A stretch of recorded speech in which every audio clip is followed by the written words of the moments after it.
또 오늘 와보니까 제가 늘 먼저 관심 갖는 것은 젊은 사람들에게 평생 관심이 많이 있습니다. 제가 말한 젊은 사람이란 35세 미만을 가리켜 말합니다.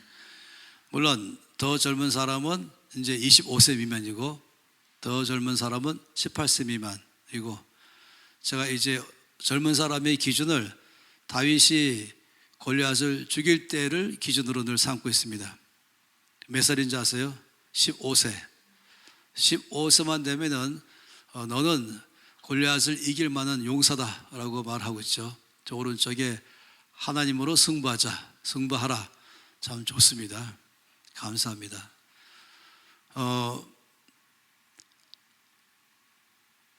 저 뒤에 젊으신 분들은 눈이 잘 보여서 뒤에 앉아 계신 거죠? 아까 우리 예배인도 하신 분이 미리 말씀을 하시기 때문에 그렇습니다. 함께 창세기 12장 말씀부터 보겠습니다.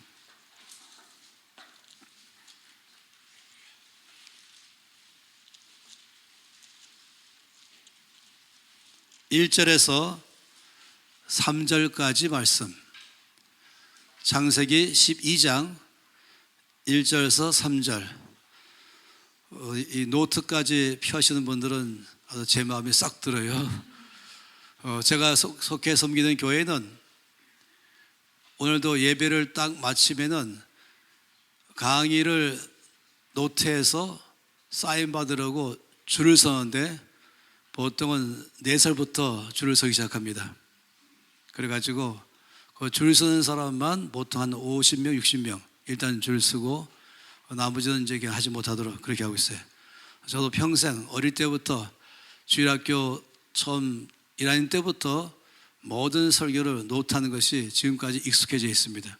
평생을 말씀을 노트하고 노트하는 동안에 정리되고 또 노트에 놓으면 이것은 또 나중에 나의 것 되게 하는데, 저 말씀이 이제 나의 것 되게 하고 그런 사람은 나중에 또 다른 사람에게 말씀을 전할 수 있는 기회까지 되니까 참으로 중요한 것이죠. 창세기 12장 1절에서 3절 말씀입니다. 함께 이 말씀을 소리내서 읽겠습니다. 여호와께서 아브라함에게 이르시되 넌 나의 고향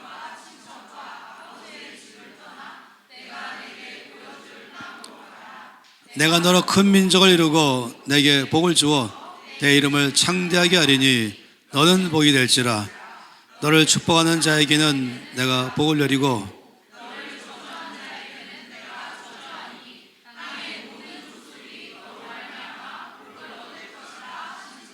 아멘. 아까 제가 이거 보니까 말씀 통독 책이 있어가지고 힘을 얻습니다. 제가 운동 벌이고 있는 것이 말씀 통독 운동을 벌이고 있어요. 그것도 100일에 1독씩 하는 것으로 해서 1년에 3독 반 하고, 말씀 통독의 목표는 1차 목표는 내 나이만큼 말씀을 통독한다. 2차 목표는 내 나이 2배로 통독한다. 지금 만일에 20살이다 그러면은 아직 한 번도 안 읽었다 그러면은 10년간 100일씩 통독하면은 10년이면 35독합니다. 그러면 20살이 10년 후면은 30살이니까 자기 나이를 이제 패스하기 시작한 것이죠. 제가 목사님들에게 늘 말씀하기를 1년에 1독하는 그 운동하지 마시라고 말씀드리고 100일에 1독씩 하자 이렇게 하고 있습니다. 자, 여러분에게 물어보지는 않겠지만은 지금 성경을 몇 독 하시는가 좀 궁금하기도 합니다. 또 말씀을 읽을 때에 방법이 3가지가 있습니다. 눈으로 읽는 방법, 또는 녹음된 것을 귀로 듣는 방법, 3번째는 입으로 소리낼 수 있는 방법인데요. 입으로 소리낼 수 있는 방법은 3중적 효과가 있습니다. 왜냐하면 먼저 눈으로 봐야 되고 또 입으로 소리내서 읽으니까 내 귀에 또 들리고, 그래서 눈으로 보는 사람보다 또 귀로만 듣는 사람보다도 그 효과가 100배가 높습니다. 3배가 아니라 100배로 높아지는 것이에요. 또 입으로 소리낼 수 있기 시작하면은 일단은 점점 말이 조리 있게 되기 시작합니다. 모든 책은 하나님의 말씀이 있거든요. 가장 논리적이고 가장 감정이 풍부하고 가장 심장이 뜨거우신 우리 하나님의 말씀이기 때문에 이 말씀을 끝없이 소리내서 읽기 시작하면은 사람이 점점 말을 정확하게 할 줄 아는 사람 되기 시작하고 어떤 것을 설명할 때도 확실하게 그리고 뚜렷하게 또 사람을 설득하면서 심장을 움직이면서 말하는 법도 배우게 될 것입니다. 그리고 물론 당연히 뭐라 그럴까요? 깜빡하게 자꾸 잊어버리는 사람도 이 기억력도 좀 좋아지기 시작합니다. 물론 건강은 당연히 좋아지게 되겠죠. 그래서 여러분이 이 말씀을 이 교회도 그런 시간들을 많이 가지면 참 좋겠어요. 저에게 이 교회가 말씀을 요청할 때 일단은 같은 학교 동문이다 라고 제가 들었어요. 그리고 제가 이 75기로 갔었거든요. 그래서 목사님은 몇 기신지 101기, 26년 후배. 할렐루야, 반갑습니다. 아까 부른 찬양들 보면 되게 찬양 부른 사람들을 제가 아는데 20대에 작곡한 거예요. 대부분이 20대, 많아야 29살, 25살. 그러면 이렇게 주가 이끄신 대로 내가 가겠습니다. 제일 처음 부른 노래는 물론 영어로 된 노래였죠. 이거를 이제 제일 먼저 한국말로 번역해갖고 제가 두 사람 보고 번역하라 그러고 그 번역을 어느 게 좋은가를 선택했습니다. 원래 원어하고는 좀 번역이 거리가 멀어요. 처음에 번역은 Jesus we enthrone you 시작해서 주님 우리가 왕의 보좌에 주님을 높여드립니다 하면서 우리가 찬송 부를 때 주님은 보좌에 앉으십시오. 그리고 주께서 우리를 마지막에 왕이신 주님 우리를 다스려 주시옵소서 그런 것인데 영어를 너무 잘하는 사람이 지각하다 보니까 한국말로 안 맞아서 오히려 중요한 거는 번역을 정확한 것이 아니라 우리의 이 갖고 있는 말, 한국말의 어감 또 갖고 있는 내용을 잘 맞아야 되는 것이에요. 그래서 마지막에는 이제 고용원 간사가 이것을 번역하는 것을 선택한 것이 예수 우리 왕이여 했던 것이죠. 마지막 순간에 선정했던 것입니다. 근데 그 작곡한 사람들은 몽땅 다 20대 사람들이에요. 그래서 아까 20대들을 제가 눈여겨보면서 기대가 큽니다. 이 교회가 일단 연령이 다양해서 참 좋습니다. 그리고 이 기도 소리가 높아서 참 좋습니다. 부흥하는 교회에는 특징이 세 가지가 있어요. 찬송 소리가 높다. 일단 여기 여러분이 합격했습니다. 기도 소리가 크다. 이것도 합격했습니다. 세 번째 뭔지 아세요? 아멘 소리가 크다. 이 세 가지 되면 부흥하는 교회의 출발점입니다. 그러면은 오늘 오후에 드린 말씀은 제가 너무너무 좋아하는 말씀이에요. 저한테 요청도 또 이렇게 해서 제가 너무 좋았습니다. 저를 아는 목사님인가 할 정도로 이 강의의 이 방향성을 저한테 주셔서 이것을 갖다가 제가 기쁘게 그 강의하기로 했습니다. 저는 이 처음에 YM의 단체 안에 3명인 간사 있을 때 전임 간사로 들어가고 얼마 안 돼서 대학 사역을 개척했어요. 한 개의 캠퍼스로 개척해서 180개의 캠퍼스를 개척했죠. 하면서 이 대학생들 양육하는 가운데서 하나씩 강의를 늘려가다 보니까 큰 틀의 강의로 바뀌었습니다. 그러다 보니까 이 강의는 오늘 하는 강의는 그런 시간을 가져가면서 결과적으로는 세상을 바꾸는 비결이 무엇인가 하는 것으로 이제 강의가 다 정리가 됐죠. 그런 강연 도중에 주로 대학생들이 많이 있다 보니까 그 중에 한 명의 대학생은 이제 이 갈렙의 이 강의를 들으면서 벅차가지고 이제 이 산지를 내게 주셔서 이거를 그때 이제 작곡을 또 하게 된 것입니다. 그러면서 오늘 제가 두 번째 시간이 갈렙에 대한 이 DNA인데 그 강의를 여러 차례 듣던 한 명의 대학생은 바로 이것을 이제 노래로 만들어서 여러분 혹시 아신 분들은 이 산지를 내게 주셔서 그런 노래가 나오는 것이었죠. 이 창세기 12장 말씀은 그런 모든 말씀의 중심에 들어가 있습니다. 이 말씀은 아신 것처럼 하나님이 아브라함에게 하시던 말씀입니다. 근데 하나님의 말씀은 언제나 특징이 두 가지로 되어 있습니다. 말씀의 특징이죠. 하나님의 말씀은 하나님의 말씀이에요. 말씀의 특징은 명령이 있습니다. 이 1절 말씀이 명령입니다. 이 명령은 내가 해야 할 일입니다. 내가 할 일이 명령이죠. 그리고 항상 하나님의 말씀에는 또 한 가지가 있는데 뭐겠습니까? 약속입니다. 오늘 말씀에는 2절과 3절 말씀이 약속인 것이에요. 이거는 하나님이 하실 일입니다. 하나님이 이걸 약자로 많이 쓰죠. 테오스라는 헬라어의 그냥 약자로 스를 쓰는 것입니다. 그래서 제 말씀은 언제나 얻을 말씀 뭐든지 두 가지로 되어 있어요. 명령과 약속. 이 명령은 내가 해야 할 내용이고 약속은 하나님이 나에게 하실 것입니다. 그러다 보니까 이 반응은 내가 할 일은 순종하는 것입니다. 그리고 하나님이 내가 순종하면은 하나님의 약속을 나의 가운데 이루실 것이다 하기 때문에 나는 그 약속에 대해서 신뢰하는 것입니다.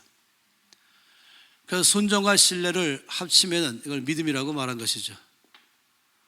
이게 정상적 믿음은 언제나 순종과 신뢰가 함께 있습니다.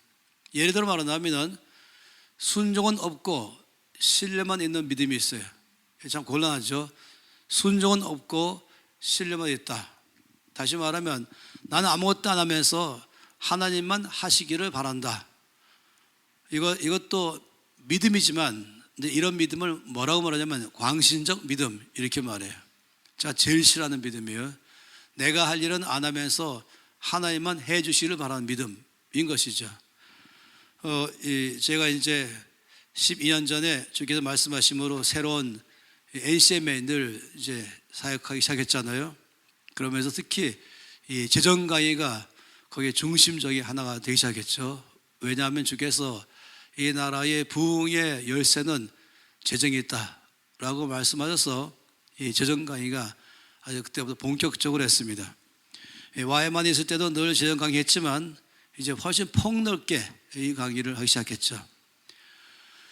그럴 때에 빚이 많은 사람들이 이제 와서 말씀을 듣잖아요. 빚이 많은 사람들은 이 빚 때문에 얼마나 시달립니까? 그래서 1차가 빚 다 갚는 것이 1차이고 그 다음부터는 이제 하나님의 뜻대로 재물을 모으고 재물을 쓰는 삶을 이제 살아가는 것이죠. 근데 많은 사람들은 빚진 사람들의 마음이 주님 빚만 갚아주시면 제가 앞으로는 주를 위해서 모든 재물을 다 드리겠습니다. 이런 마음들을 갖는 것이 너무 빚 때문에 삶이 힘드니까. 그런데 제가 늘 아쉬운 것은 주님은 전능하시기 때문에 한 번만 힘쓰시면은 제가 가진 빚은 주님은 아무것도 아니십니다. 주님 한 번만 힘써주세요. 그래서 제 빚을 다 갚아주세요. 그러면 제가 앞으로 주님 위해서 모든 재물을 쓰겠습니다. 이렇게 말하는 것이에요. 여기 한 가지가 빠졌어요. 내가 할 일은 안 하고 주님만 하기를 바란 것입니다. 저는 제자가 수만 명인데 그 중에서 가장 신뢰하는 제자가 이제 한 명 있었어요. 그 한 명은 제가 왜 좋아하냐면은 제 강의를 듣고 그대로 살아냈기 때문에 좋아하는 것이에요.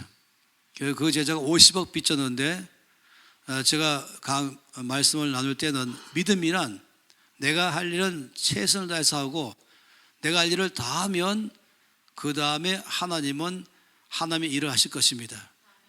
내가 할 일은 하지 않으면서 하나님만 하기를 바란다면 하나님이 일하지 않으십니다.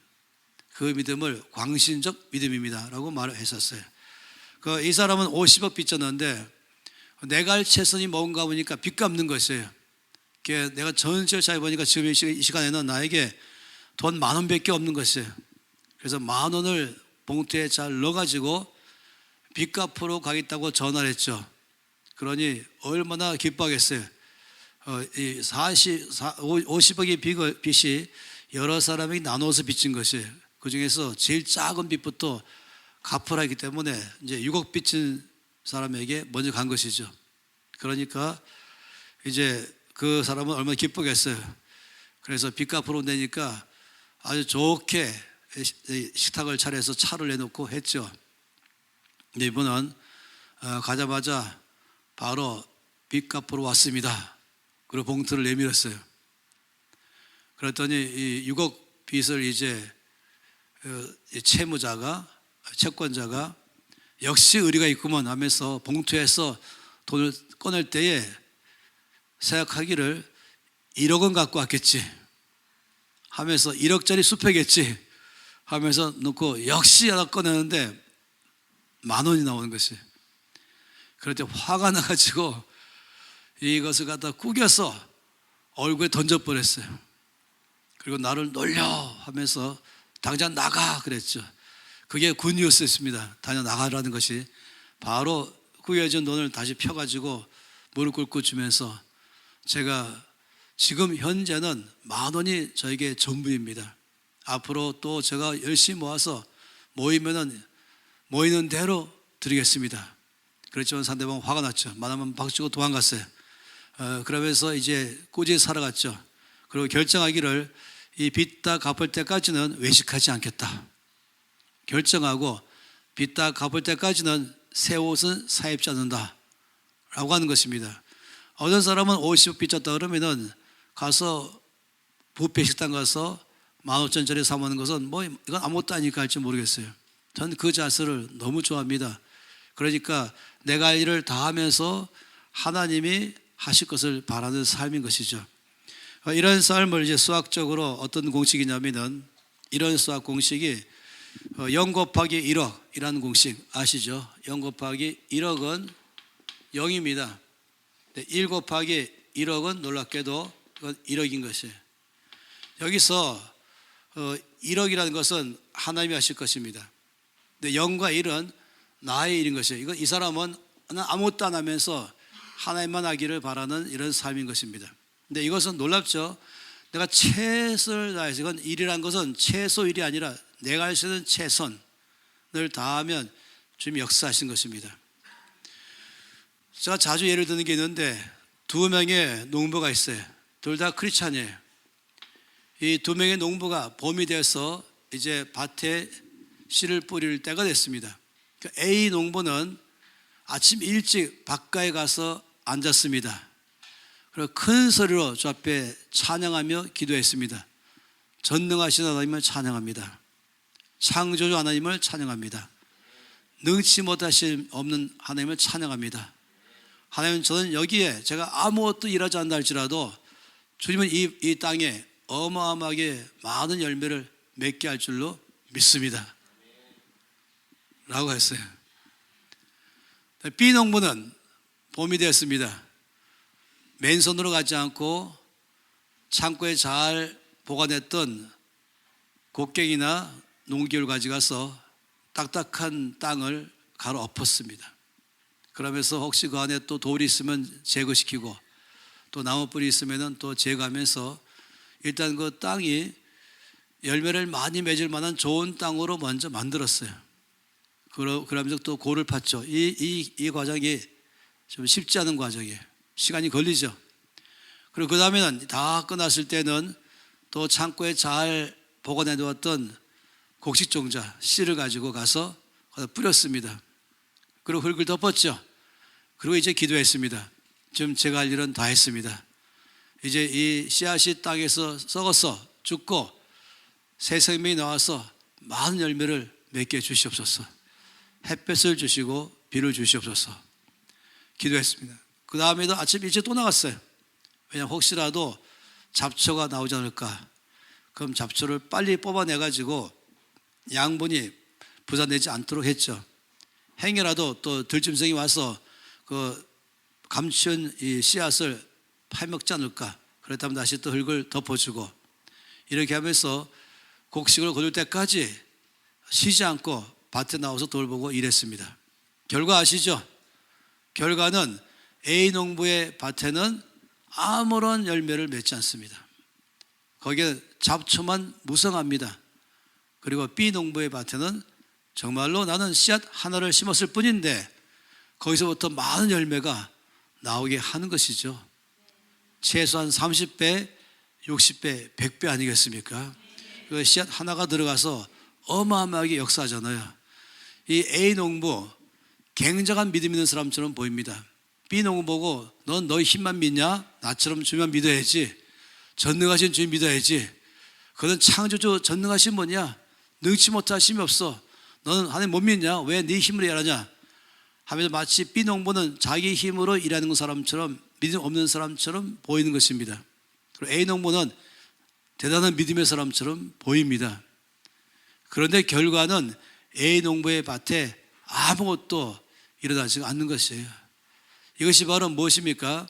내가 해야 할 것은 순종하는 것이고, 내가 최선 다해 순종하면 그 다음에 하나님이 일하시는 것입니다. 따라서 A 농부를 뭐라고 말한다고요? 광신자라고 말한 것이에요. 자기가 아무것도 안 하면서 하나님만 하기를 바라는 사람들, 이 참 보통 문제가 아닌 것이에요. 전 이 나라 전체를 아주 건강한 나라를 만들기 위한 그 큰 꿈을 가지고 이 재정 강의를 시작한 것입니다. 어떤 사람은 이 힘도 남아 도는데 직장에 입사 시험만 계속 보면서 떨어지면서 또 1년간 내내 빈둥을 놀고만 있는 것이에요. 저는 그러면 역사 안 하십니다. 시험 볼 때는 밤에 또 시험 보고 낮에는 어디 가든지 일용직이라도 일하기 시작하고, 쿠팡 가서 일하든지 아니면 공장 가서 일하든지, 정 안 되면은 길에서 아스팔트 까는 데 가서 일하든지, 뭔가는 힘 가지고 최선을 다하면서 또 밤에는 열심히 또 공부 좀 해가지고 시험 봐갖고 합격하는 것이 필요한 것입니다. 그런 삶을 살아야 하는 것이죠. 그런데 하나님께서만 해줄 줄 믿고 열심히 새벽 기도 나가면서 기도하지만은 자기가 할 일을 안 하는 사람, 저는 그런 신앙은 이제 이 나라 안에서 끊어지기를 바란 것이에요. 그래야 건강하고 또 성실하고 겸손하고 하나님이 역사할 수 있는 사람으로 바뀌는 것입니다. 그러니 이거 중요한 문제이죠. 이 수학은 확실한 것입니다. 성경은 어디를 보든지 내가 할 일은 다 하라고 말씀을 하는 것이에요. 그래서 지금 아브라함에게 주께서 말씀하신 것이, 첫째 1절 말씀은 명령이죠. 이 명령에는 두 가지로 명령했습니다. 1절에 뭐라고 말씀했습니까? 너의 본토 친척 아비 집을 떠나라 라고 말씀한 게 첫 번째예요. 첫 번째는 떠나라, 두 번째는 가라, 내가 너에게 지시할 땅으로 가라 라고 말씀했죠. 이 두 가지로 하나님께서는 아브라함에게 명령했습니다. 그런 다음에 2절부터 3절까지는 하나님께서 아브라함에게 약속했습니다. 약속을 잘 보세요.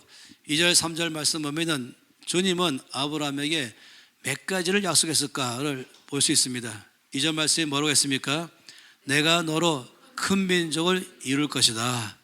내가 너에게 복을 줄 것이다. 내가 너의 이름을 창대하게 할 것이다. 너는 복이 될지라. 너를 축복하는 자 내가 축복할 것이다. 너를 저주하는 자에게는 내가 저주할 것이다. 그리고 땅의 모든 족속이 너로 말미암아 복을 얻을 것이라. 이렇게 하면서 주님께서 아브라함에게 약속했습니다. 몇 가지 약속했어요? 한번 씌워보세요.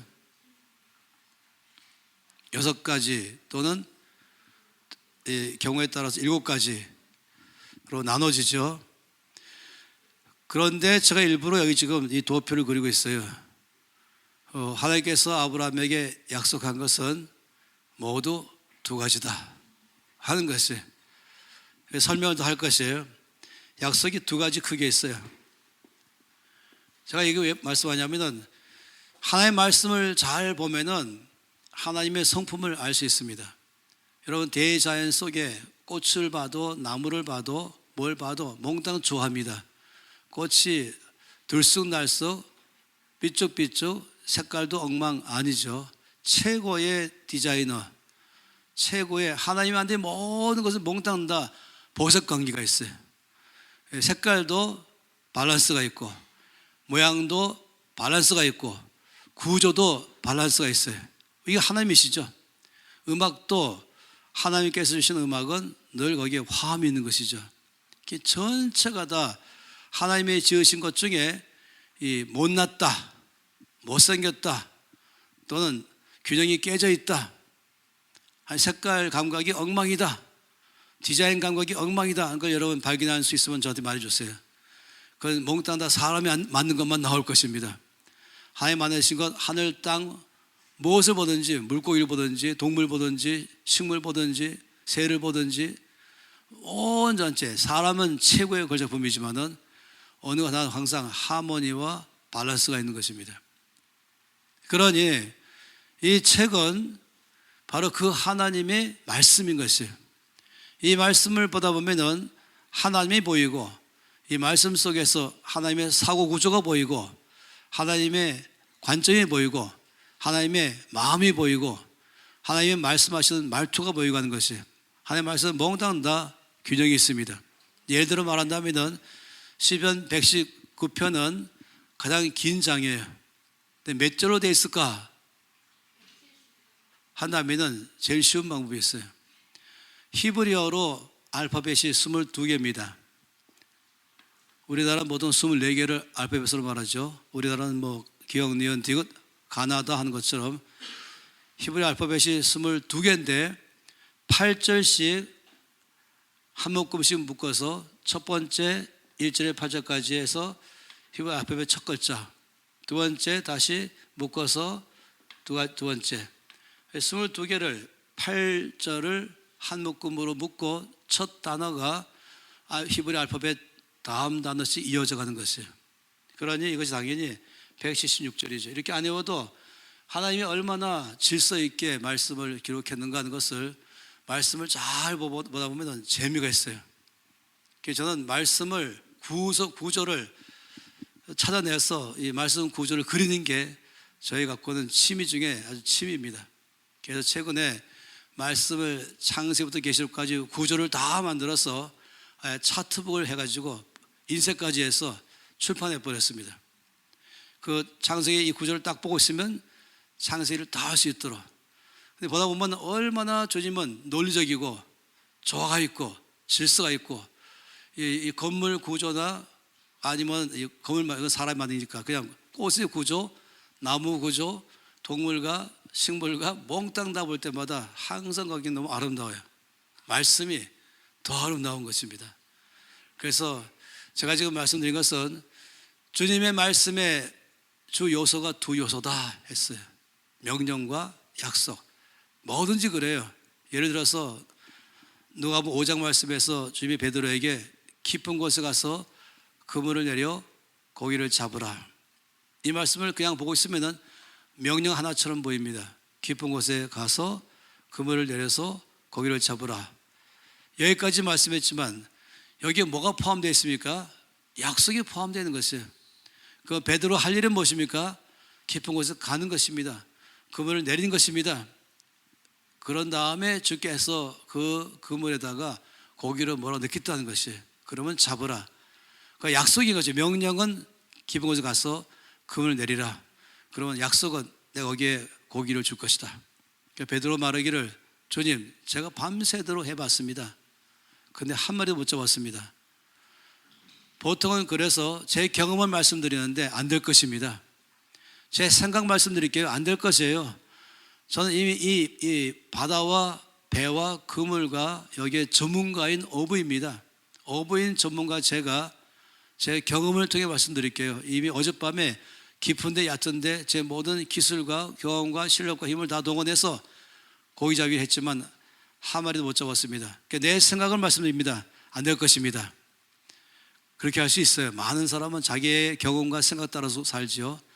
근데 그날 베드로는 이렇게 했어요. 그러나 했어요. 그러나 뭐라 했습니까? 말씀대로 그물을 내리겠습니다. 자기의 경험대로 안 내리겠습니다가 아니라 말씀하신 대로 그물을 내리겠습니다. 이게 바로 믿음인 것이에요. 말씀을 듣고 가서 깊은 곳에 가서 그물을 내려 고기를 잡으라 말씀하시면 내 감정과 내 생각과 내 경험을 따라서 움직이는 것이 아니라 말씀 따라 움직이고, 내가 최선을 다해서 순종하면, 내가 할 일을 다 하면 주님은 반드시 여기 이 그물에 고기 줄 것이라고 신뢰하는 것입니다. 우리가 경험한 걸 알죠. 베드로의 인생에서 최고의 고기를 잡은 날이 되었습니다. 그날 믿음의 능력을 경험하게 된 것이죠. 거기도 언제나 늘 말씀의 특징, 명령과 약속이 있는 것이었어요.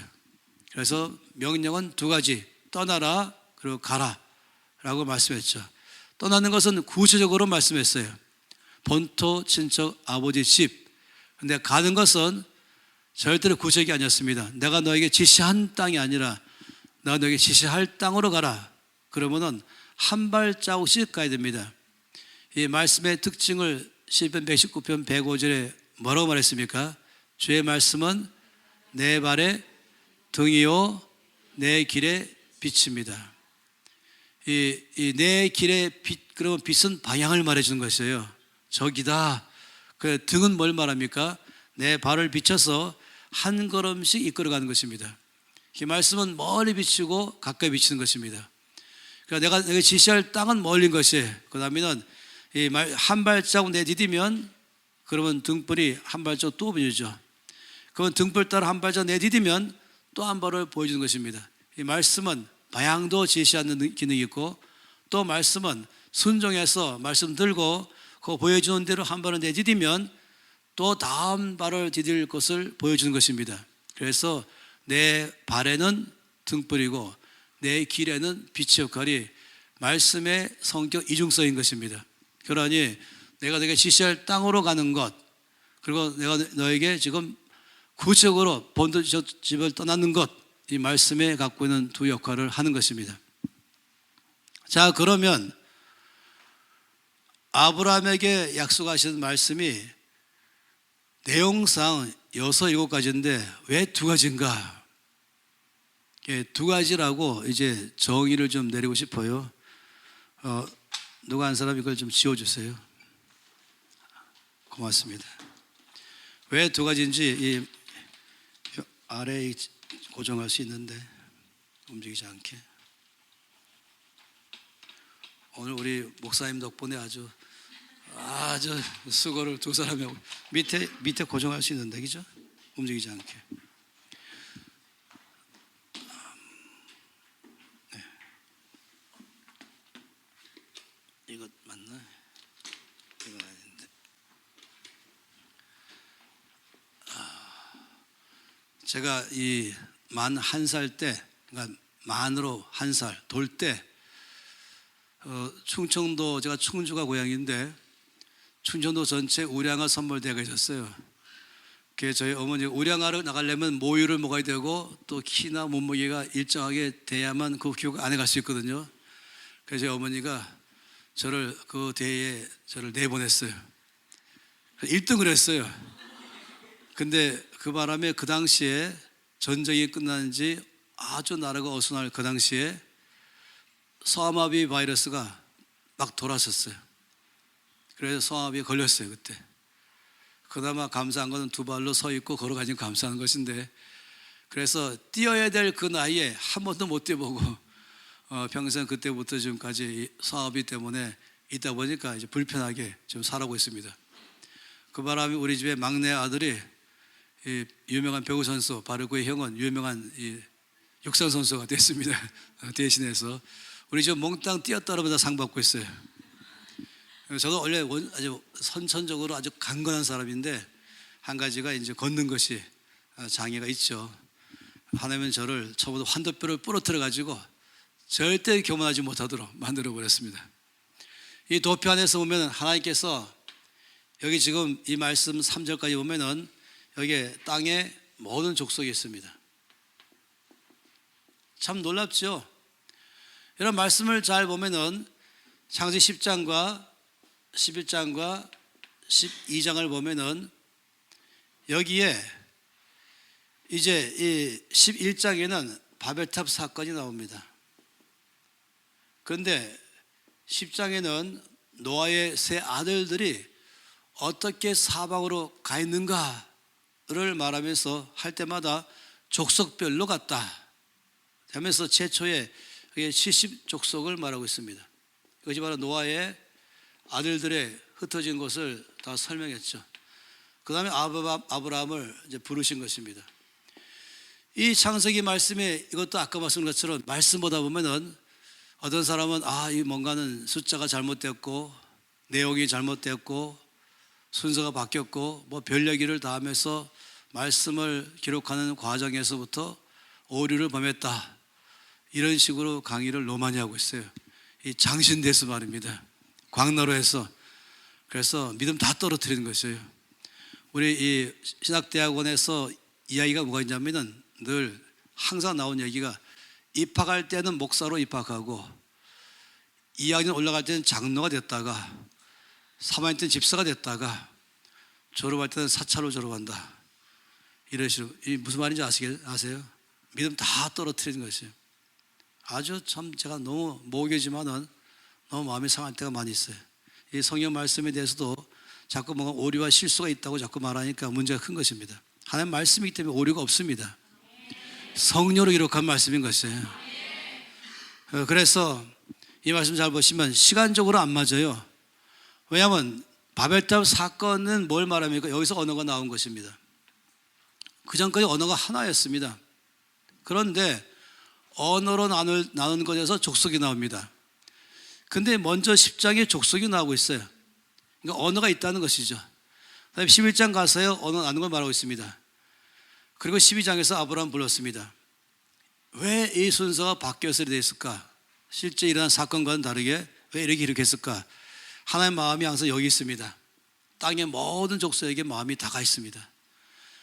비록 그들이 거역하고 배반했지만 주님은 그들을 사랑하셔서 구원받기를 바란 것입니다. 이들에 대한 주의 부담감으로 주께서 아브라함을 부르신 것이에요. 그래서 이 창세기 12장 말씀을 도표를 그린다면 이제 하나님께서 땅의 모든 족속을 먼저 마음에 두시면서 아브라함을 부르신 것이죠. 여기 이제 아브라함이지만 이제 나중에 이름이 새겨서 아브라함을 둔다면은 2절과 3절 말씀을 보면은 이렇게 되어 있습니다. 하나님이 아브라함에게 말씀하신 모든 말씀을 한마디로 줄여서 말하면 여기 이거예요. 이건 뭐겠습니까? 이거는 내가 너를 복주리라. 이 말씀이 이 1번이죠. 그러니까 영어로 말하면은 I will bless you. 이 한 가지 말씀 속에서 우리는 모든 것을 다 알 수 있어요. 하나님 누구십니까? 하나님은 만복의 근원이시죠. 하나님은 복의 근원이십니다. 그래서 하나님께서 아브라함에게 내가 너에게 복주리라. 이 말씀은 여기 있는 것 중에 다 포함된 것이에요. 내가 너와 함께하리라. 내가 너를 도와주리라. 내가 너에게 위로하리라. 내가 너를 굳세게 하리라. 내가 너를 치료하리라. 내가 너를 새롭게 하리라. 내가 너를 힘있게 하리라. 내가 너를 보호해 줄 것이다. 내가 너의 모든 필요를 다 채울 것이다. 이 몽땅 뭡니까? 하나로 한마디로 내가 너에게 복주리라. 이게 다 포함되어 있는 것이에요. 그렇기 때문에 첫 번째 6, 7가지 중에서 다 포함해서 한마디로 내가 너를 복주리라. 하나님이 복의 근원이시고 아브라함은 복의 대상입니다. 그러니까 복을 받는 자이죠. 아브라함은 하나님 복 주시는 분이시고. 그런데 하나님께서 아브라함에게 말씀하신 다음에 하나님 또 말씀했습니다. 아브라함아, 나는 너를 복 주는 하나님이다. 아브라함이 아멘 했죠. 믿습니다, 하나님. 나는 너의 모든 필요를 다 채우는 너의 아버지 하나님, 너의 전능자이다. 아멘 했죠.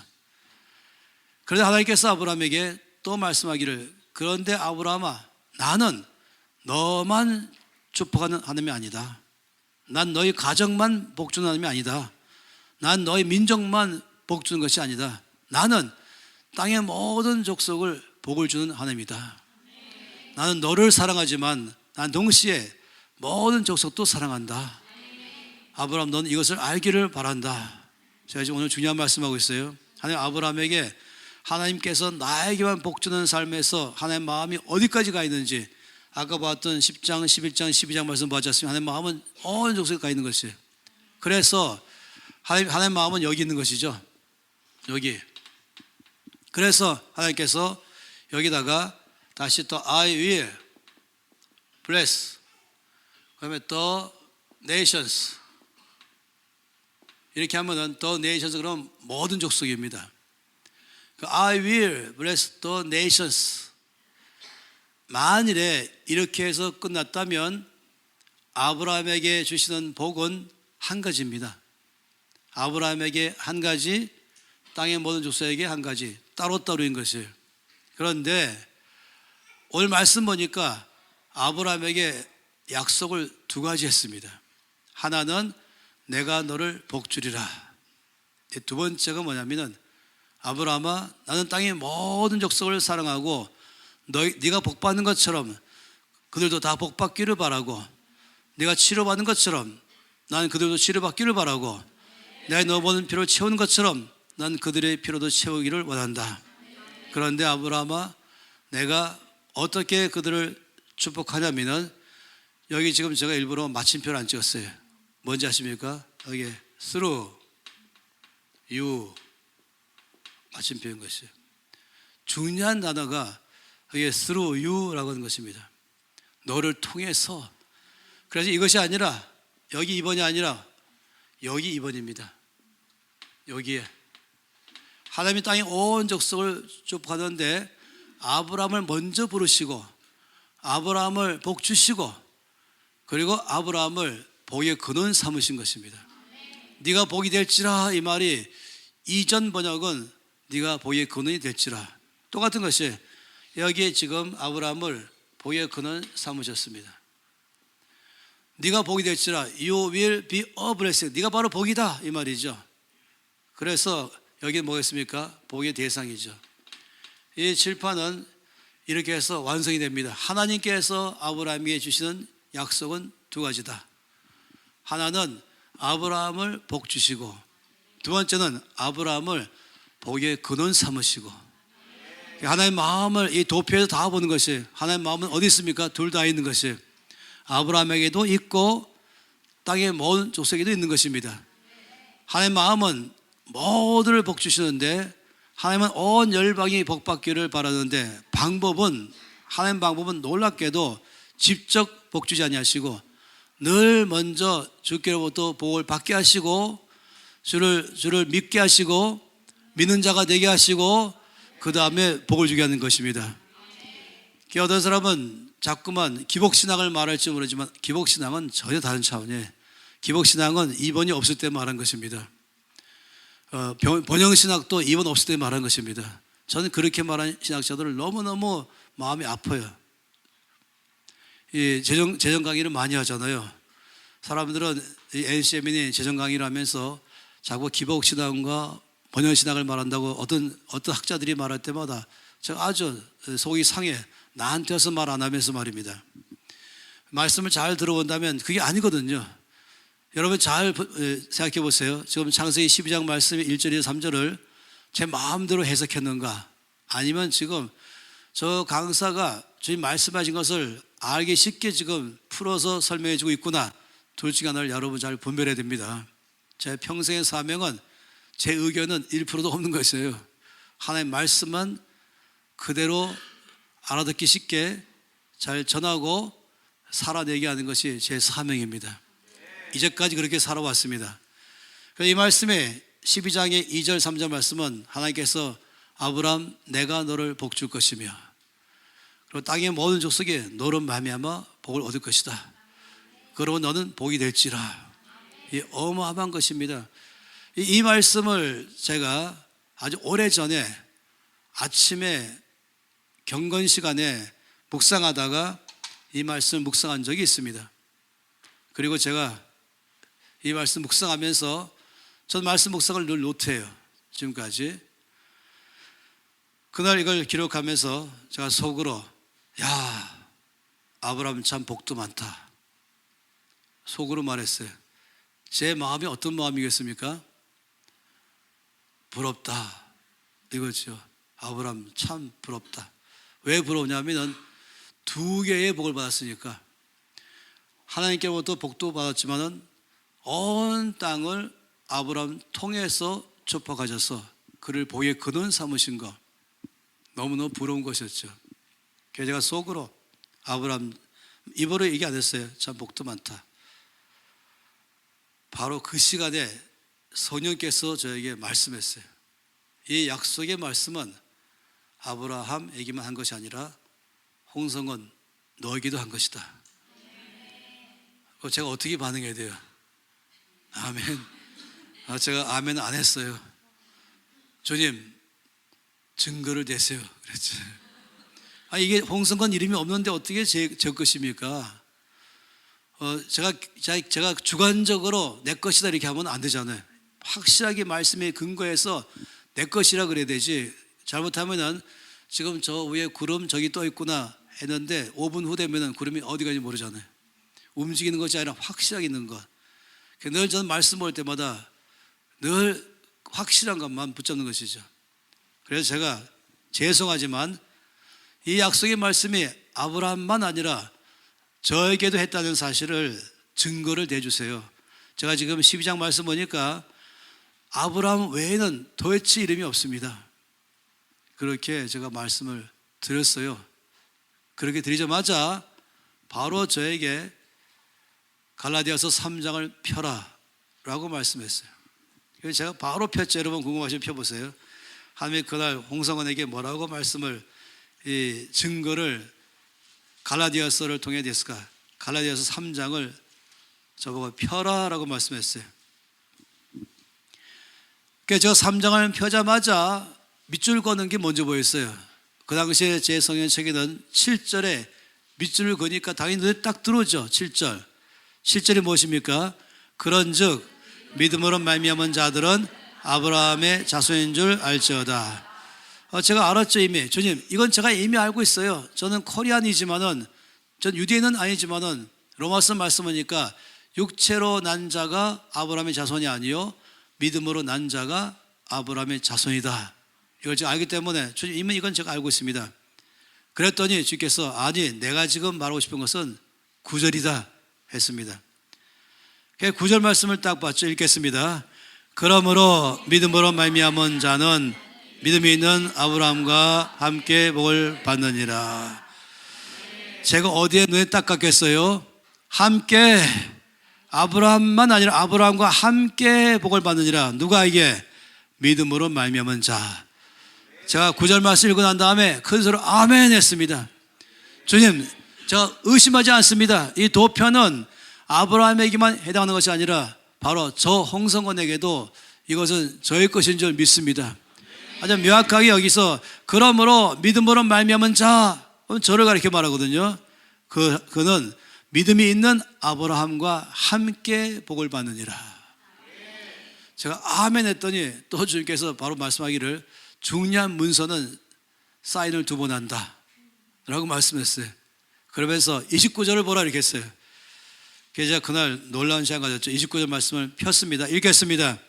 너희가 그리스도의 것이면 곧 아브라함의 자손이요 약속대로 유업을 이을 자니라. 확실하게 2번 사인하셔서 확실하게 해주셨어요. 뭐라고 했습니까? 너희가 그리스도의 것이면, 이 크리스찬이란 말이 있지 않습니까? 크리스찬이라는 뜻은 그리스도의 것이다 이 뜻입니다. belong to Christ. 예수를 믿는 자를 최초의 안디옥 교회에 믿는 자들을 사람들이 크리스찬, 예수쟁이, 예수 안에 있는 사람 붙인 이름 아니겠어요? 그래서 그리스도의 것이면 바로 저를 말한 것입니다. 예수 믿는 나는 그리스도의 것이죠. 그러니까 너희가 그리스도의 것이면 말씀하기를 곧 아브라함의 자손이요. 여기에 자손을 여러분이 우리나라 말에 원어를 잘 설명했어요. 원어는 뭐라 했으면 헬라어 그러면 원어고 히 그러면 히브리어 원어인 것입니다. 원어가 무엇입니까? 씨, 아브라함의 씨. 다시 말하면 아브라함의 씨 그러면은 이삭을 말하는데 영적으로 아브라함의 씨는 바로 나를 말하는 것이에요. 그러면 뭐라 했습니까? 약속대로 유업을 이을 자다. 그러니까 이 아브라함에게 창세기 12장에 약속하신 것은 이것은 아브라함만 아니라 아브라함의 씨에게도 해당하는 것인데 그 바로 그리스도의 것이면 곧 아브라함의 씨요 약속대로 유업을 이을 자니라. 제가 그날 너무 감격적인 날을 맞이했어요.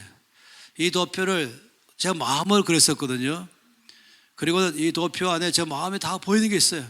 이 도표 내 것이라는 순간에 이 도표가 달라지는 것입니다. 참고로 이건 홍성원 것이지 여러분 것이 아니에요. 여러분도 믿어야 여러분의 것입니다. 여러분 믿으십니까? 그럼 믿음이 있는 아브라함과 함께 복을 받습니다. 여러분 믿습니까? 그럼 여러분의 그리스도의 것이죠. 그러실 것이면 곧 아브라함의 씨인 것입니다. 그런 사람은 이 약속을 나의 유업으로 받는 것입니다. 이거 나의 것이라는 순간에 저의 삶에 도표가 확 떨어졌어요. 첫째, 하나님과 나 사이에 거대한 파이프가 있습니다. 축복의 파이프입니다.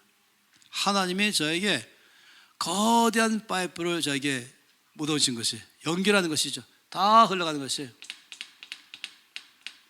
그러니 여기 내가 뭐라고 말하겠습니까? 나는 부유합니다.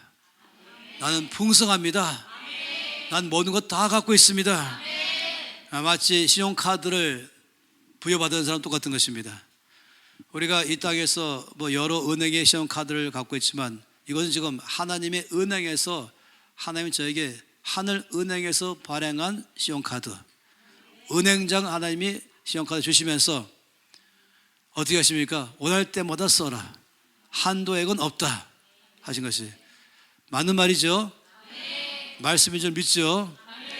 그러니 이것은 저의 삶에 그 순간 바뀌어버린 것이에요. 어느 한 분이 의자 좀 갖다 주세요. 제가 앉아서 하게. 고맙습니다. 예. 옆에 사람 주시면 안 돼요. 이게 자매님의 칠판 쓰기 때문에 제가 의자로, 책상으로. 고맙습니다. 양해를 구합니다. 자, 이게 지금 보통 일이 아닙니다. 첫 번째 약속이 이제 나의 것 되는 순간에 어마어마한 것이었어요. 저는 여행을 많이 하는 사람이거든요. 제가 이때까지 사역한 이 횟수가 46년째 맞이하고 있어요. 제가 23살에 전임 간사가 돼가지고 이제 나이가 70이 됐습니다. 제 머리가 염색 한 번도 한 적이 없습니다. 그런데 그동안에 제가 비행기를 타고 회의와 선교를 할 수 없이 제 직책상 다녔잖아요. 그게 하루에 한 번씩 비행기를 타는 것으로 계산하면 9년 동안 연속 타면 됩니다. 거의 2,500번 이상을 제가 비행기 탔습니다. 대한항공에는 마일리지 200만 마일 넘어요. 제가 이건 자랑할 문제가 아니고 고생을 많이 했다는 얘기예요. 그런 제 삶 속에서 이제 제가 말하는 것은 이것입니다. 이 시편 23편 1절 말씀 다윗의 고백이 있지 않습니까? 뭐라고 말했어요? 여호와는 나의 목자시니. 저는 그렇게 안 읽어요. 여호와는 나의 목자시니 아침에 그것까지 끝난 다음에 셀라 마음속으로 묵상하기 시작해요. 엄청난 말씀. 여호와는 나의 목자시니. 그럼 여호와는 누구를 말할까? 스스로 계신 자. 그리고 또 이것은 또 다른 말로는 나의 아버지, 나를 돌보고 피를 채우시며 격려하고 후원하고 지지하고 응원하는 아버지. 나 혼자 두지 아니하시고 항상 나와 함께 계시는 아버지. 또 목자로 말한다면 목자이신 아버지 하나님. 나는 그의 양. 이것을 종일 묵상하다 보면은 해가 질 때쯤 돼서 벅찬 가슴으로 그러므로 나는 아무 부족함이 없습니다. 마치 그런 기분이에요. 이 신용카드를 받는 순간에 하나님 아버지 앞에서 이걸 네가 원하는 대로 필요할 때마다 써라.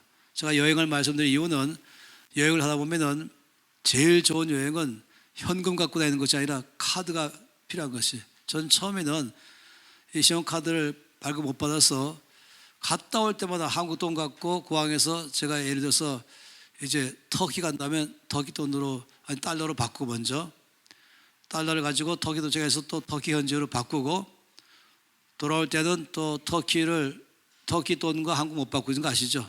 달러로 바꾸고 또 달러로 돌아와서도 한국을 바꾸고 이러면 바꾼 동안 다 돈 떨어져요. 그래서 웬만한 동전이나 잔돈은 바꿀 수도 없잖아요. 그래서 집에 막 잔돈이 쌓여있어요. 세계 여러 나라의 잔돈, 동전이 쌓여있는 것이에요. 그래서 이거 지도를 만들어 볼까 마음이 들 정도로 그게 힘든 거예요. 그런데 양육한 사람들 중에서 이 신한은행이 막 시작할 때에 23명의 이 젊은 대리들이 저에게 6개월 동안 양육받은 적이 있어요. 이들이 나중에 몽땅 다 지점장이 됐습니다. 그중에 한 분이 저에게, 목사님, 제가 목사님에게 당시에는 시험 카드를 발급하려면 직장이 있어야 되고 월급이 있어야 되거든요. 근데 저 직장은 있지만 월급은 없었지 않습니까? 그래서 제가 이 시험장인 제가 보증을 서서 목사님에게 시험 카드를 발급해 주겠습니다. 전 여행하는 사람은 너무 중요한 것입니다. 그러면 이제 돈 바꿀 필요 없으니까. 이러다 보니까 제가 여행 얘기를 한 것입니다. 그런데 이제 카드만 있고 현금이 없어도 누가 불안해합니까? 이 카드가 굉장히 파워가 있는 카드가 된다면 어느 나라 가든지 작동되는 카드라면 마음이 늘 안심하는 것이죠.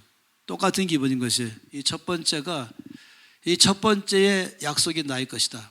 이 모든 것의 주인 되신 하나님이 나에게 내가 너를 복주리라 하였으니 제 삶에 난 부유한 사람이 된 것입니다. 내 필요한 것마다 다 하나님께로부터 채워주는 것입니다. 전 지금까지 월급 한 번도 받아본 적이 없어요. 그렇지만 저희 모든 쓸 것은 하나님이 항상 다 채웠습니다.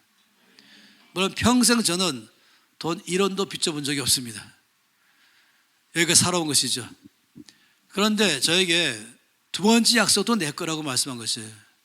이 두 번째 것이 내 것이라는 순간에 어디가 또 파이프가 있습니까? 이쪽이죠. 이제 나와 열방, 나와 땅의 모든 족속 사이에 거대한 파이프가, 내가 받은 것 흘려보낼 수 있는 파이프가, 그러면서 이 전체 공간이 꽉 차는 것이, 이게 뭡니까? 내 마음이 넓어진 것이, 세계를 품은 그리스도인 되는 것이죠. 일본을 봐도, 중국을 봐도, 대만을 보든, 인도차이나의 베트남, 캄보디아, 미얀마, 라오스, 옆에 있는 타일랜드, 말레이시아, 싱가포르, 인도네시아, 타일랜드, 옆에 있는 서남아시아의 방글라데시나 파키스탄, 아프가니스탄, 우에 있는 네팔, 부탄, 티베트, 시킴, 중앙아시아 전 세계가 내 심장으로 다 쑥 들어오는 것이에요. 마음을 넓혀버린 것이죠. 제가 얼마 전에 북인도 갔다 왔어요.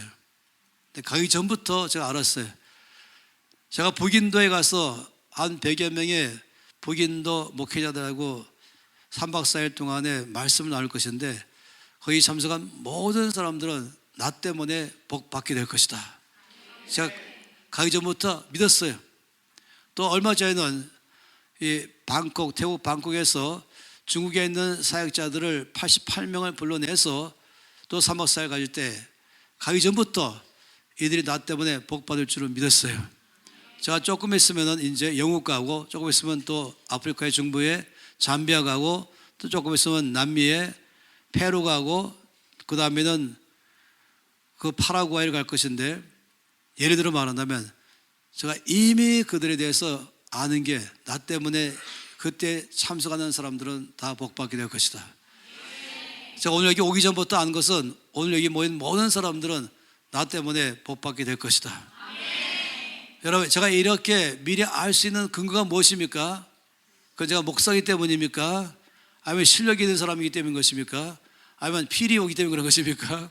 아니요. 약속의 말씀에 땅의 모든 족속이 너로 말미암아 복을 얻을 것이다. 그래서 제가 아무리 봐도 땅의 모든 족속에 분명히 거기에는 이 교회도 포함되어 있는 것이고, 일본도, 중국도, 인도도 어디든지 약속 가운데 포함되어 있는 것입니다. 제 능력 때문이 아니라 하나님의 약속에 의해서 제가 물론 최선을 다해서 준비하고 최선 다해서 말씀을 전하겠지만 역사하시는 분은 하나님이십니다. 이 놀라운 사실을 제가 아는 것이죠. 제가 목사님들과 시간을 많이 보냈거든요. 그리고 제가 대놓고 말해요. 제가 제일 싫어하는 목사님들은 누구냐? 이 목사님만 복을 주는 자이다. 복을 주는 권세가 목사님만 있고 모든 평신도는 복을 받는 자이다. 이렇게 설교하시면 제가 좀 미워한다 그랬습니다. 성경에 없는 말씀 하지 마시라는 것이에요. 제가 좋아하는 목사님 누구냐? 하나님은 믿는 여러분 모두를 다 복의 근원 삼으셨습니다. 여러분이 가는 곳마다 여러분 때문에 복 받을 것입니다. 여러분 집에 가면 여러분의 집 전체가 여러분 때문에 복 받을 것입니다. 약속의 말씀이 예수 말입니다. 여러분이 카페에 가면 그 카페가 복 받을 것입니다. 혹시 버스를 타십니까? 그럼 버스 안에 모든 승객도 여러분의 복의 대상인 것입니다. 전철을 타든 어느 나라에 가든 어디 가든지 여러분 누굽니까? 여러분 바로 복의 근원인 것이에요. 한쪽으로는 복을 받는 자이죠. 그런데 이것을 복도 엄청나게 늘 받는 자이고, 또 한쪽으로 나는 복의 근원인 것입니다. 믿는 자에게 주는 약속인 것이죠.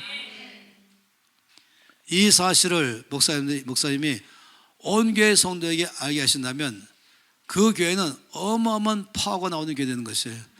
목사님 한 번만 복 주고 다 복 받는 자 입장한다면 그 교회의 온 성도의 믿음이 뚝 떨어질 것입니다. 근데 모두가 다 가는 것마다 복의 근원이어서 가는 것마다 복을 주는 놀라운 약속받은 자라 그러면은 그 교회 하나 통해서 도시가 바뀌어버린 것이에요. 할렐루야. 여러분 때문에 이 수원시가 바뀔 줄 믿습니다. 여러분 경기도 바뀔 줄 믿습니다. 아니 대한민국이 바뀔 것이고 아시아와 열방이 바뀔 것이에요. 왜냐하면 여러분에게 주신 약속의 말씀은 땅의 모든 족속이 너로 말미암아 복을 얻을 것이라. 저는 이 중고등부 시절에 그 당시에는 늘 1년에 한 번씩 이 늦여름 되면은 문화의 밤이 있었어요. 그러면 거기에 이제 여러 가지 프로그램이 들어가는데 제가 다니는 교회에는 이 고등부에 남성 중창단, 사윤창단이 있었어요. 이 팀은 서울시 전체에서 1등을 했어요. 또 그 중에 한 명 솔로는 서울 전체에서 또 솔로로 1등 했어요. 굉장한 팀이죠. 제가 서대문구에서 쭉 신앙생활 했었는데, 그러니까 저는 우리가 이 문화의 밤을 하게 되면은 이 중창단은 아주 자동으로 출연합니다. 그리고 이 팀이 오면은 무조건 두 곡은 먼저 레퍼토리가 있어요. 첫 번째 곡은 흑인 연가였습니다. 굉장하죠. 이 남성들이 부른 흑인 연가, 거기에 이 바리톤과 베이스를 넣으면서 부를 때는 가령 신자되기 원합니다. 참마음으로 이것을 넣으면 기가 막히게 깊은 가슴에서 올려 퍼지는 것입니다. 두 번째 곡이 저를 충격 줬어요. 그게 뭐냐면 주여 나를 평화의 도구로 써주어서 하면서 미움이 있는 곳에 사랑을, 그리고 분열이 있는 곳에 일치를, 사랑받기보다는 사랑을 주기를 원합니다. 제가 그 찬양을 들으면서 그 아카펠라 톤으로 부른 이 노래의 이 멜로디가 굉장히 감미롭고, 늦여름의 밤에 그 노래 듣고 있으면 저 멀리서 평화의 대사가 오는 것처럼 보이는 기가 막힌 이 중창단의 노래입니다. 근데 제가 더 충격받은 건 가사였습니다. 저는 교회에서 쭉 자라나면서 제가 잘 부른 노래가 이 풍진 세상이었습니다. 사는 게 너무 힘들어서, 너무 가난해갖고 옛날에는 학비를 못 내면은 교실 이 복도에서 무릎 꿇고 손 들고 서 있어야 되고, 또 중학교 때는 또 교양실까지 불려갔었어요. 그러니 이게 참 너무너무 사는 것이 힘들었어요. 세상사가. 그리고 또 우리 목사님은 대한민국 최고의 훌륭한 분인데, 그 주일 밤에 축도하기 전에 하나님 아버지, 당신의 자녀들이 세상에 나가 한 주간 삽니다. 제약에 관영한 세상. 이렇게 할 때 제가 속으로 한숨 쉬면서 아멘입니다. 한 주간 내가 어떻게 살다가 오겠습니까? 너무 힘든 세상인데, 뭐 이런 게 다 중복되어 있었어요.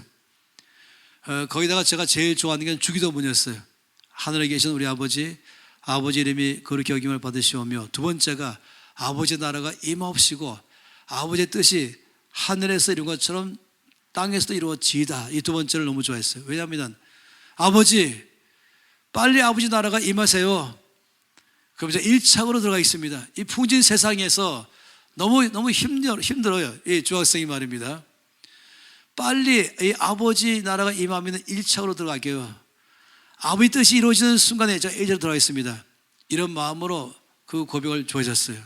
그런데 지금 이 중창단의 노래를 들어보니까 나하고 다른 삶을 사는 것이, 나는 어떻게 하면 이 땅을 빨리 떠나서 아버지 나라로 빨리 갈까 하는 마음만 있는데, 주여 나를 평화의 도구로 써주십시오. 미움 있는 곳에 나를 보내서 거기 나를 통해서 사랑이 임하게 해주십시오. 만약 분열이 있다면 나를 보내서 거기에 일치가 일어나도록 나를 써주십시오. 이거는 주여 나는 빨리 가기를 원합니다. 나의 삶과는, 저는 수동적이고 소극적인 삶을 사는데 이 기도는 능동적이고 적극적으로 사는 것입니다. 그래서 제가 이 곡을 들으면서 도대체 이게 무슨 가사인가 봤더니 성 프란시스의 기도문, 그래서 이 프란시스가 누군가에 대해서 이제 서점 가서 알아보고 책을 다 샀어요. 그래서 제가 그 당시에 이 프란시스에 대해서 훤히 알기 시작했죠. 그러면서 그가 죽기 2년 전에 베로나 산에서 저 앞에 기도했던 이 기도가 흔히 성 프란시스의 기도문 이렇게 돼서 거기다 이제 곡주까지 붙인 것이죠. 제가 속으로 역시 이 믿음의 고수는 기도가 다르네 하면서, 내가 언제쯤 돼야 저렇게 기도도 할 수 있을까 하면서, 나는 지금 겨우겨우 서바이브 하면서 살아가고 있는데 벅찬 세상 속에서, 힘든 세상 속에서 믿음 지키려고 지금 나 하나의 믿음을 지키려고 애를 쓰며 살아가는데, 저분은 세상을 바꾸는 데 나를 쏟아라고 하시니 참 부럽다는 마음이었어요. 그런데 이제 이 말씀을 한참 막 이해하기 시작하는 때와 맞붙여서 제가 어느 교회에 토요일마다 주기도문을 강의해달라고 요청받았어요. 한 번도 그 강의를 해본 적이 없어가지고 주기도문을 잘 이해하고 있는 한 권의 책을 제가 샀죠. 그 얇은 영어로 된 책이었어요. 지금도 그 책을 도대체 모르니까 아주 없는데 그 저자도 모르겠습니다. 그 책을 참고하면서 이제 매주마다 가서 강의했죠. 첫 번째 주는 하늘에 계신 우리 아버지 이름이 거룩히 여김을 받으시오며, 이것 가지고 이게 의미가 뭔가를 다 설명했어요. 두 번째 주에 아버지 나라가 임하옵시고 아버지의 뜻이 이루어지이다, 이걸 이제 강의할 차례가 와서 이분은 이 두 번째 이 기도문을 어떻게 설명했을까 하고서 딱 폈는데, 그러니까 챕터 2 아니겠습니까? 제 2장, 그리고서 소제목이 먼저 있었어요. 아버지 나라가 임하옵시고 아버지의 뜻이 이루어지이다, 여기에 대한 내용의 소제목. 그 소제목이 제가 충격 딱 받은 것이에요. A prayer, 기도 of commitment. 이 commitment란 말은 위탁합니다. 위탁의 기도. 나를 아버지께 맡깁니다. 나를 아버지께 드립니다. 나를 아버지께 헌신하겠습니다. 이럴 때 중에 쓰는 단어 중에 하나가 I commit myself to you. 저는 그런 기도를 참 좋아하는데, 지금 저를 주께 드리겠습니다. 저를 주께 맡겨서 저를 쓰십시오 할 때가 바로 이 커미트먼트인데, A prayer of commitment, 한국어를 바꾸면 위탁의 기도인 것이에요. 그 제목 자체가 너무 놀라웠어요. 아니, 이 기도가 왜 위탁일까? 아버지 나라가 임하게 해달라고 기도하고 있는데, 아버지의 뜻이 이루어달라고 기도하는데 왜 이것이 나를 드리는 기도일까? 그게 너무 제가 이해 못할 만큼의 소제목이 붙어가지고 뭐라고 설명하는가 한번 보자 봤더니, 이 저자는 이 여기에 동사에 대해서 유익 있게 봐야 된다고 하면서 썼어요. 이 동사는 아버지의 나라가 임하소서라고 하는 것에는 반드시 거기에 이 의미를 제대로 살리려면 through me 라는 말은 너에만 이 의미가 제대로 된 의미입니다. 그러니까 아버지의 나라가 나를 통하여 임하옵소서. 아버지의 뜻이 나를 통하여 임하옵소서. 그래서 제가 이분이 말씀하는 게 옳은가에 대해서 원어를 막 찾기 시작했죠. 그랬더니 이 동사의 형태가 그냥 주여 난 여기 앉아있고 아버지 나라 빨리 임하세요 내가 가겠습니다, 이것이 아니라 아버지 나를 통하여 아버지 나라가 이 땅에 임하시옵소서. 아버지 나를 통하여 아버지의 뜻이 이 땅에 이루어지시옵소서. 이 기도라는 사실을 발견하고 깜짝 놀랐어요. 이걸 갖고 저는 적극적인 기도, 능동적 기도, 헌신의 기도, 그러니까 이 창세기 12장 말씀과 똑같은 것입니다. 내가 땅의 모든 족속을 축복하는데 내가 직접 하지 않고 through you, 너를 통해서 그를 축복할 것이다. 따라서 땅의 모든 족속이 여기 말씀처럼 너로 말미암아 복을 얻을 것이라. 그러므로 네가 바로 복이 될지라. 바로 네가 복의 근원이 될지라. 이 두 번째 2번이 나오기 시작하는 것입니다. 그러니 제가 그때 중학교 1학년 때부터 갖고 있던 이 성 프란시스의 기도는 누구나 믿음 있는 사람이라면 다 하는 기도다 알기 시작했어요. 바로 내가 어디를 가든지 평화의 사도처럼 난 살겠습니다. 주여 나를 평화의 도구로 써주십시오. 바로 거기에 어둠이 있다면 주여 나를 통하여 거기에 빛이 임하게 하십시오. 주여 거기에 슬픔이 있다면 나를 통하여 기쁨으로 바꿔주시옵소서. 만약 거기에 아픈 사람이 있다면 주여 나를 통하여 치유가 일어나게 해주시옵소서. 만약 그 속에 어떤 결박된 사람이 있다면 주여 나를 통해서 자유케 해주시옵소서. 이게 성경 전체가 갖고 있는 메시지인 것입니다. 여기 창세기 12장에 말씀하고 있는 놀라운 것이죠. 하나님은 우리로 하여금 첫 번째 약속에서 흔들리지 않는, 부족하지 않은, 충만한, 영적으로, 정서적으로, 육신적으로, 물질적으로, 환경적으로 내 모든 필요를 하나님이 다 채우겠다. 여러분 이거 성경 전체 메시지인지 아시죠? 내 필요를 다 채우겠다고 말씀했어요. 이게 첫 번째 약속의 말씀에서 나는 부유합니다. 나는 넉넉합니다. 나는 충만합니다. 이 삶은 저의 삶에 굉장한 변화를 갖고 왔어요. 왜냐하면 제가 기도하는 게 아버지 저를 강하게 해주세요. 연약한 나 때문에 제가 막 몸이 연약한 것이 아니라 여러분의 연약하다는 말은 늘 밀리고 여행받고 버티느라고 힘든 것이 바로 연약한 것. 그런데 그래서 나에게 강하게 해주세요. 이 기도. 이거 또 한 가지는 아버지 저를 지롭게 해주세요.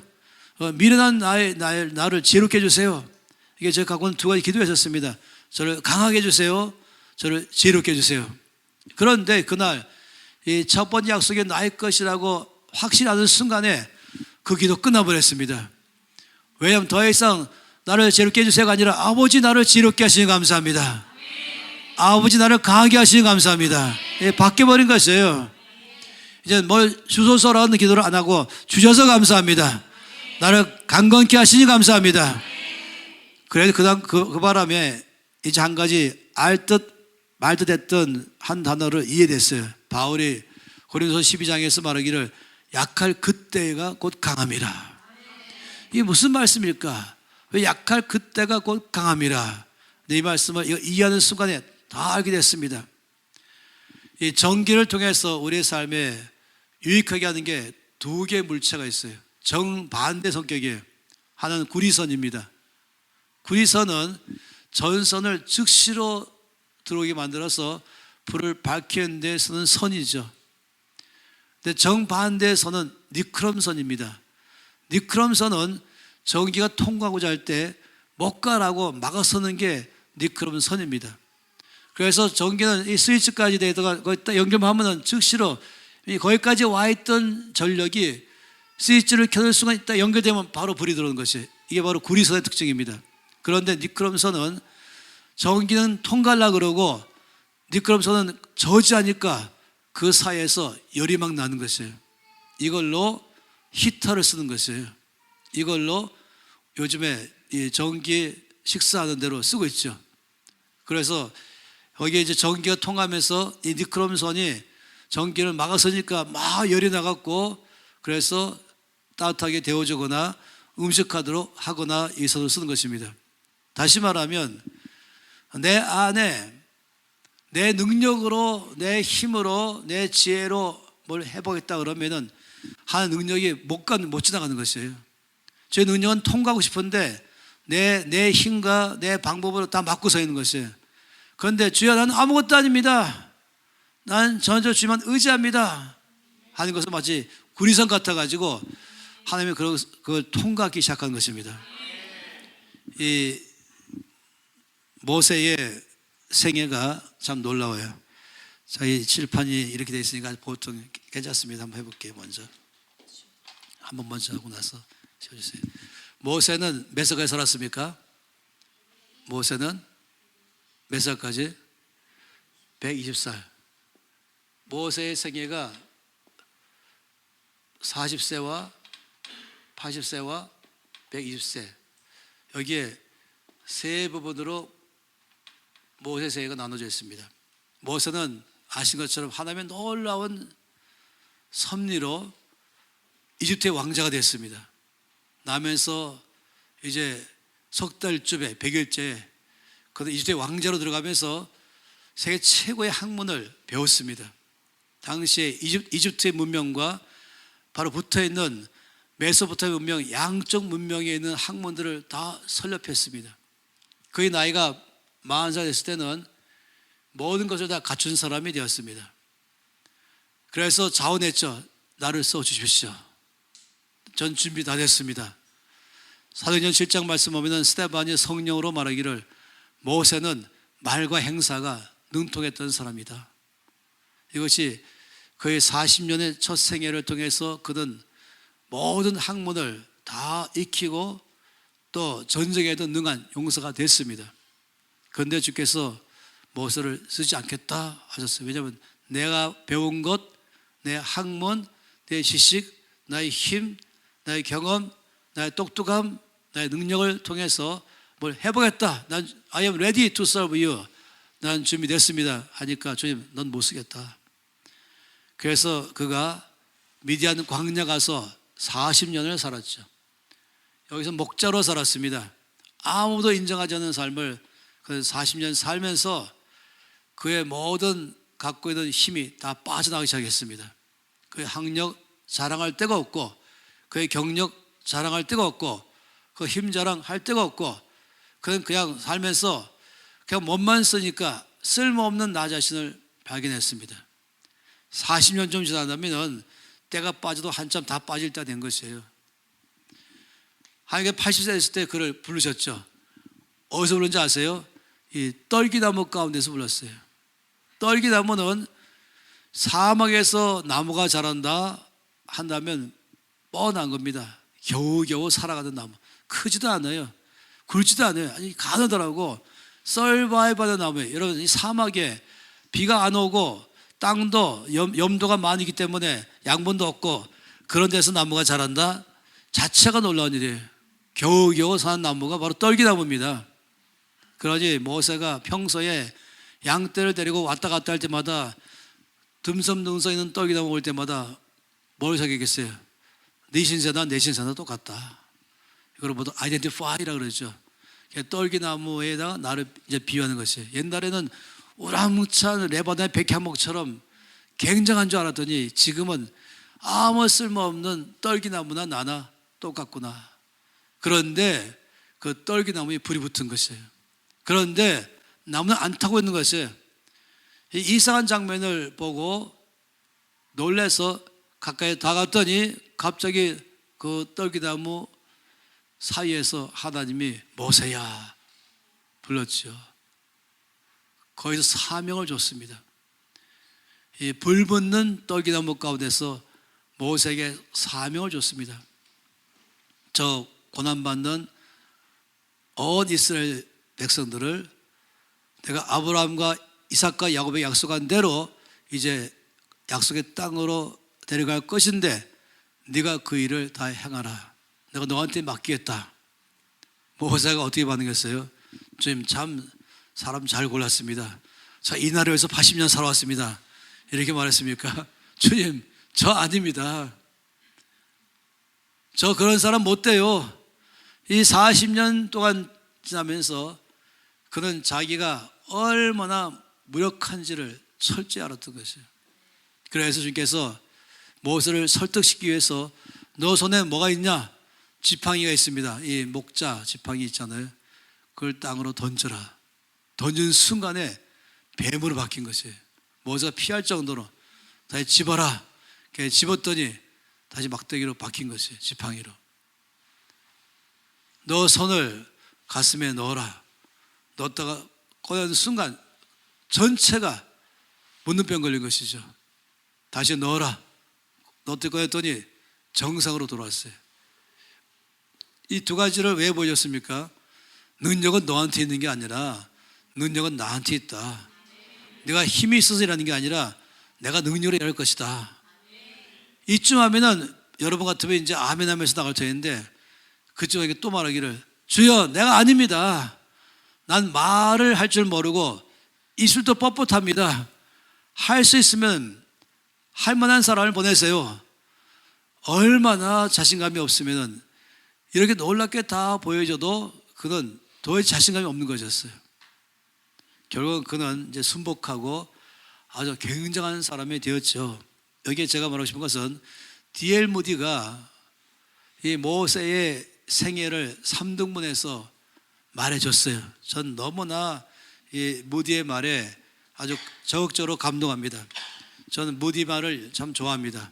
첫 번째는 I am somebody. 나는 이런 사람이야. 나는 학력도 있어. 난 이 정도야. 난 할 만한 것이 있어. 그래서 이런 사람이 바로 I am ready to 라고 하면서 뭔가 할 수 있는 준비가 끝났어. 이따가 보통 사람들이 I am somebody.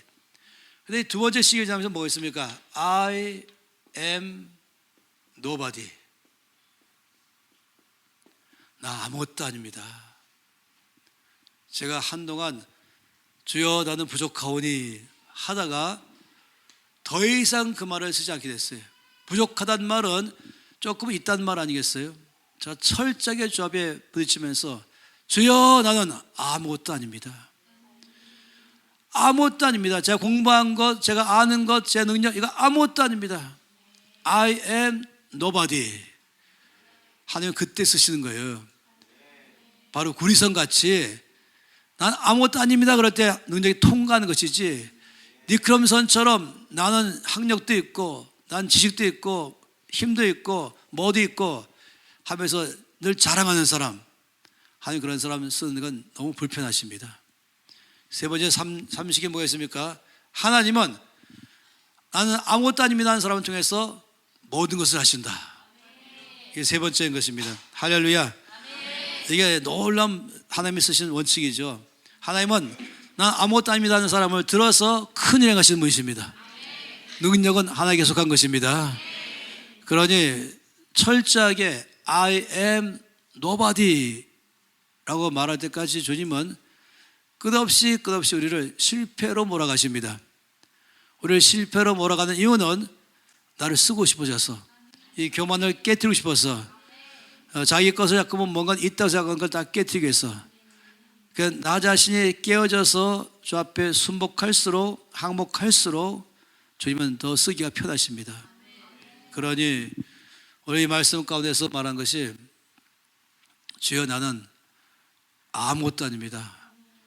그때 주님 말씀하기를 내가 너를 통하여 땅의 모든 족속을 복줄 것이다. 이건 전적인 주님의 은혜로 되는 것입니다. 그러니 이 놀라운 이 약속의 두 번째를 나의 것 믿을 때 주님 나에게 말씀하기를 네가 바로 복의 근원이다. 그러면 끝인 것이에요. 그것은 나의 뭔가 있는 것 때문이 아니라 전적인 주님의 일방적 약속입니다. 내가 너를 통해서 열방을 복주리라. 여러분이 만일에 일본을 바라보면서 아버지 일본을 축복해 주세요로 말하면은 주님 아시고 네가 손들고 나의 이름으로 일본을 축복해라. 그럼 내가 응답할 것이다. 우리 자세가 바뀌는 것이에요. 하나님은 나를 대단한 사람으로 지금 들어 쓰시는 것입니다. 이 약속의 말씀을 믿는다면은 여러분들이 이 사실을 이제 입으로 선포할 필요가 있어요. 오늘 다 끝난 다음에 여러분이 화장실 가시면 거울이 있잖아요. 거울에 있는 그 사람한테 여러분의 진리를 선포하시기 바랍니다. 그 사람 보고 너는 복의 근원이라. 너는 네가 바로 복의 근원이라. 그럴 때 그 사람이 거울에 그 사람이 무표정에다가 아멘도 안 하고 멀뚱히 있으면 저는 그런 사람을 미전도 종족이라고 말합니다. 복음을 한 번도 못 들은 사람, 그런 사람에게는 매일마다 복음을 전해줘야 됩니다. 여러분은 문제가 없는데 거울에 그 사람은 문제가 있어요. 그 사람이 정말로 심장에서부터 아멘 할 때까지 여러분은 끝없이 그 사람에게 선포하십시오. 당신은 복의 근원입니다. 하나님은 당신을 통해서 당신이 가는 곳마다 거기에 복 주기를 원하십니다. 이걸 그 사람에게 말하고 그 사람이 정말 심장으로 아멘 할 때까지 매일마다 선포하시길 바랍니다. 옆에 사람 보고 말해보세요. 당신은 복의 근원입니다.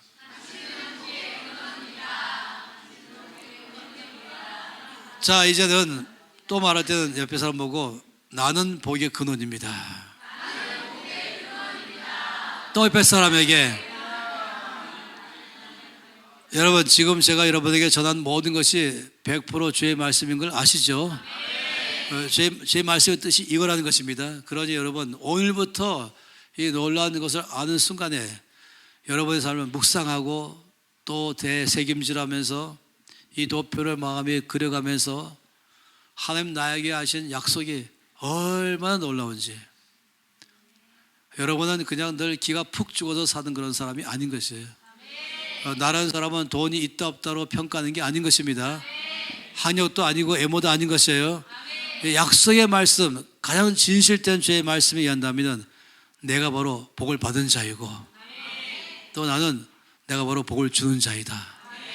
내가 바로 복의 근원인데 내가 복 줄 수 있는 대상이 한 명도 아니고 땅의 모든 족속. 그러니 일단은 이 수원시는 접수하시고 경기도를 접수하시고 이것을 나의 것을 믿는 사람에게는 행동이 나오는 것인데 그 행동이 뭐겠습니까? 이것이 나의 것을 믿는 사람의 행동, 실행한 행동 뭔지 아세요? 바로 세계 지도를 구입한다.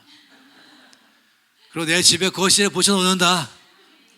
그리고 볼 때마다 나라를 갖다가 처음부터 하나씩 처음 잘 모르니까 가서 자세히 보시면서 이를 갖다 여러분이 2, 3년만 하면 눈 감고 다 이름 다 외우는 것이에요. 아까 말한 것처럼 제가 말씀한 것처럼 다 하면서 240개 이상의 나라를 이제는 눈 감아도 다 보이는데 이제 점점 아까 찬양 부른 것처럼 세계가 내 심장으로 쏙 들어오는 것이에요. 내 마음이 점점 커서 세계를 품은 그리스도인. 제가 너무 좋아하는 말입니다. 영어로는 월드 크리스찬, 월드 비전. 여러분은 비록 이 수원시 촌동네에 살고 있어도 제가 보기에 도대체 아이패드 못하고 보니까 그래 여러분 누굽니까? 세계를 품은 크리스찬입니다. 열방이 내 심장 안에 들어와 있습니다. 내가 손을 뻗치고 기도할 때마다 주께서 내 기도에 응답할 줄 믿습니다. 대단한 능력 있는 사람이에요. 여러분 제가 외국 갈 때 말씀드렸잖아요. 현금이 한 푼도 없어도 난 없다고 말해본 적이 없어요. 내 속에 신용카드가 있잖아요. 그런데 하물며 하늘에서 주신 신용카드는 그 효력은 제일 막강한 것입니다. 그러니 내가 얼마나 부자인지 첫 번째로 아시고 아무도 마음에 구차한 마음 갖지 마시고 여러분이 믿음으로 확실하게 지금 내 손에 캐시가 없다 할지라도 나는 지금 신용카드를 갖고 있어. 난 필요할 때마다 요청할 것이야. 그러면 나의 것 주실 것입니다. 할렐루야. 우리가 손 높이 들고 기도하겠습니다. 이 약속의 말씀이 나의 것이어서 저 앞에 믿음의 선포가 필요합니다. 아버지 감사합니다. 아버지 믿습니다. 아브라함에게 하신 약속은 바로 나의 약속입니다. 하나님이 만부의 근원이신 하나님이 나에게 모든 복을 한없이 쏟아부어 주십니다. 나는 거지가 아니라 나는 모든 것을 가진 자입니다. 나는 부유합니다. 나는 풍성합니다. 나는 충만합니다. 나는 아무 부족함이 없습니다. 필요하면 지혜를, 필요하면 능력을, 필요하면 물질을 필요한 대로 다 줄 줄 믿습니다. 두 번째는 아버지 감사합니다. 나를 복의 근원됨을 삼으심을 감사합니다. 이 도시와 나라와 열방 전체를 복주는 자로 저를 삼으셨습니다. 예, 제가 바로 복의 근원입니다. 감사합니다. 통성으로 기도하겠습니다. 주여